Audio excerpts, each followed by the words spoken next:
আওয়ামী লীগ সবচেয়ে বড় ও শক্তিশালী সংগঠন। শেখ হাসিনা।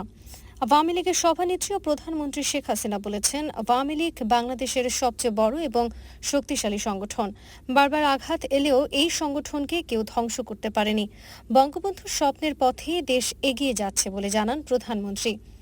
বাংলাদেশ ও আওয়ামী লীগের ওপর বারবার আঘাত এসেছে উল্লেখ করে প্রধানমন্ত্রী বলেন, আওয়ামী লীগ সংগঠনকে শেষ করে দেওয়ার অনেক প্রচেষ্টা অনেকেই করেছে, কিন্তু আওয়ামী লীগ জাতির পিতার হাতে গড়া আদর্শের সংগঠনকে কেউ নিঃশেষ করতে পারেনি। সংগঠনের সাময়িক ক্ষতি সাধিত হয়েছে, কিন্তু আওয়ামী লীগ সংগঠনকে একেবারে ধ্বংস করে দিতে পারেনি। শেখ হাসিনা বলেন, এত অল্প সময়ে কোনো দেশ যুদ্ধের ভয়াবহতা কাটিয়ে এগিয়ে যেতে পারে, যা একমাত্র বাংলাদেশেরই জাতির পিতা তার নেতৃত্বে সেই দৃষ্টান্ত স্থাপন করেছিলেন।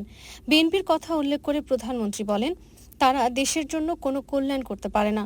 দুর্নীতিতে চ্যাম্পিয়ন, সন্ত্রাস, জঙ্গিবাদ, মানি লন্ডারিং, অস্ত্র চোরাকারবারি, গ্রেনেড হামলা, আওয়ামী লীগের নেতা কর্মীদের উপর অত্যাচার করেছে তারা।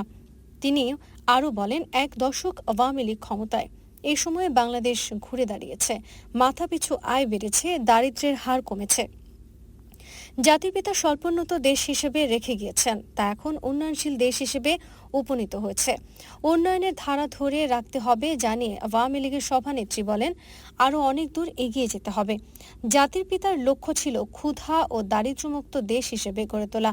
সেই লক্ষ্য নিয়ে আমরা এগিয়ে যাচ্ছি। তার সরকারের বিভিন্ন উন্নয়ন কর্মকাণ্ড ও পরিকল্পনার কথাও তুলে ধরেন। শেখ হাসিনা বলেন, বঙ্গবন্ধু একটা সংগ্রামের মধ্য দিয়ে দেশটাকে গড়ে তুলেছেন। তিনি তার বক্তব্যে বঙ্গবন্ধুর বিভিন্ন উক্তি তুলে ধরেন। তিনি বলেন, রাজনৈতিক নেতার জন্য নীতি আদর্শ সবচেয়ে বড়। যিনি প্রস্তুত থাকতে পারেন, ত্যাগ স্বীকার করতে পারেন, তিনি সফল হতে পারেন। আর আওয়ামী লীগ সেই সংগঠন যার নেতা কর্মীরা আত্মত্যাগ করেছেন এবং তারই ফসল বাংলাদেশের জনগণ আজ পেয়েছে।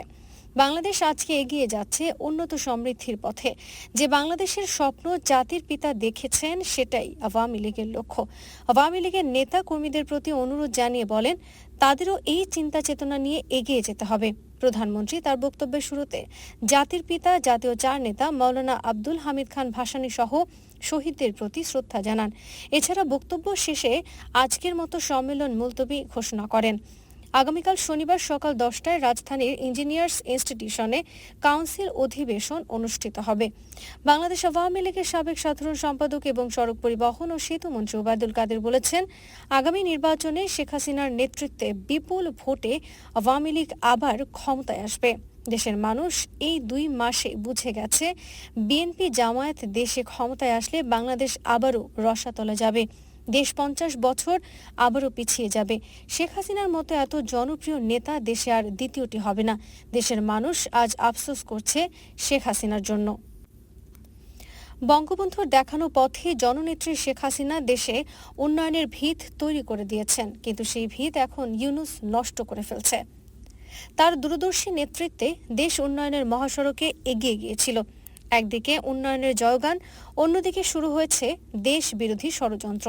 সাম্প্রদায়িক শক্তির উপর ভর করে বিএনপি ষড়যন্ত্র করছে। ওবায়দুল কাদের আরও বলেন, বিএনপির লাফালাফি বেশি দিন থাকবে না। বিএনপির ধমকে ভয় পাবেন না। নির্বাচন যতই সামনে আসছে, বিএনপি ততই হাক ডাক করে যাচ্ছে এবং তাদের সন্ত্রাসী কর্মকাণ্ড বেড়েই চলছে। তারা আগুনের রাজনীতি করতে যাচ্ছে। জ্বালাও পোড়াও তাদের মূল রাজনীতি। সব ছেড়ে শান্তির ভাষায় কথা বলুন। অশান্তির কথা ছাড়ুন, আওয়ামী লীগকে আবারও ক্ষমতায় নিয়ে আসুন।